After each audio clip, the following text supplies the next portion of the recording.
Now there's a range in there. You can get by with a little more, you can get by with a little less. You know, the magic number is 15. Don't ever push it past 20. If you push it past 20, you're in trouble. Okay? That's the so how many students you have? Divide by 15, that's the number of computers you have. It gets even, it's kind of even more funny. How do you properly staff a lab? Divide by 15. How many computers do you have? So you'd have 120 computers. How many people would you need working in there in prime time when it's full? Divide by 15. 120 divided by 15 is 8. So 15, for some reason, the magic number to always divide by in redesign as far as the Emporium model. Good question, though. Any other questions? Yep. I'm touched by the story about Lakeisha, and where does she want to go in her career academically? Oh, I don't know. You know, I haven't seen her for about a year since I left Cleveland State. But the fact is, here's the good news. She can go somewhere, can't she? She was stuck before, and she's probably not going to be an engineer. You know, quite frankly, Lakeisha is one of those students where you talk about different learning styles and people learn in different ways. Quite frankly, Lakeisha learned in such an unorthodox manner. When we were helping her, it was a challenge just to help her. But she would just keep working at it and working at it and working at it until she got the connections and she got it. That's the thing. But the good news is Lakeisha, yes, Lakeisha is a powerful story. I don't know where she's going to go, but she can go. And that's a huge difference. You know, we have people who want to be nurses. We have people who want to be dental hygienists.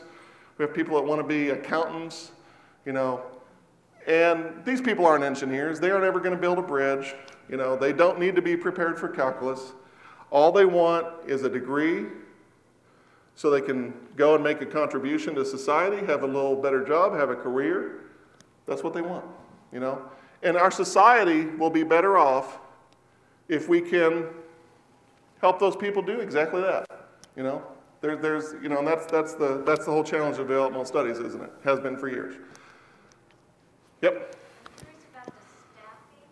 Sure. If you had 8 people Yep. in a lab at the same time, how do you designate, like how do you contract an adjunct? I mean, Sure.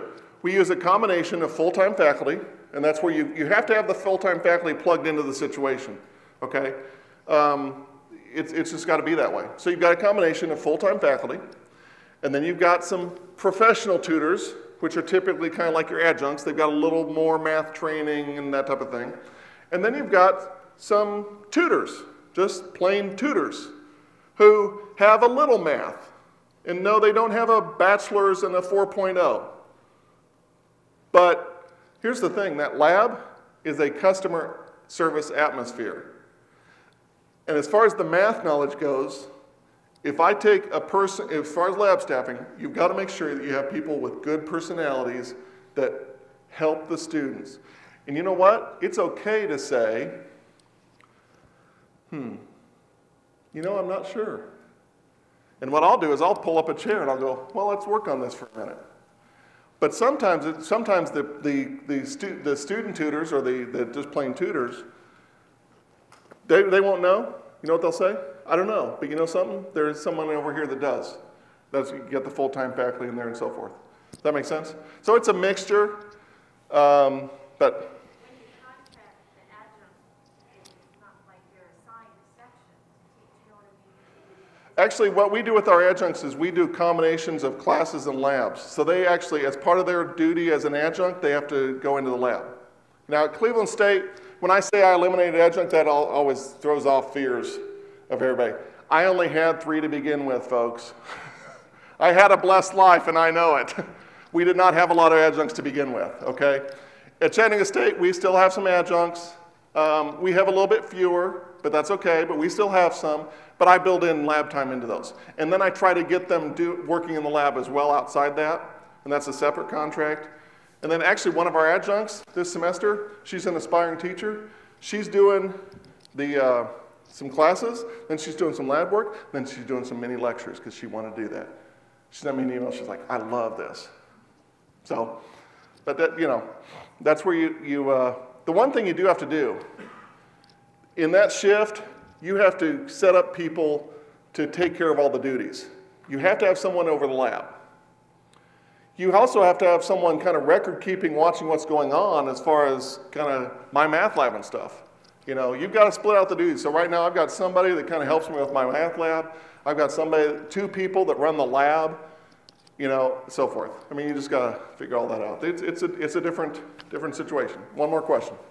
What hours do you have for the lab? 8 to 8:30, 8 in the morning till 8:30 at night, and then Saturdays 9 to 2, which is about 60 hours a week. On Fridays we close at like 5. At the offsites, it's less. It's like 30 to 40 hours a week at the offsites it's open, not 60. And that's okay, students can deal with that, you know. So that's where you get into, again, you know, our Cleveland State lab was open a little less than that. So, okay, thanks folks.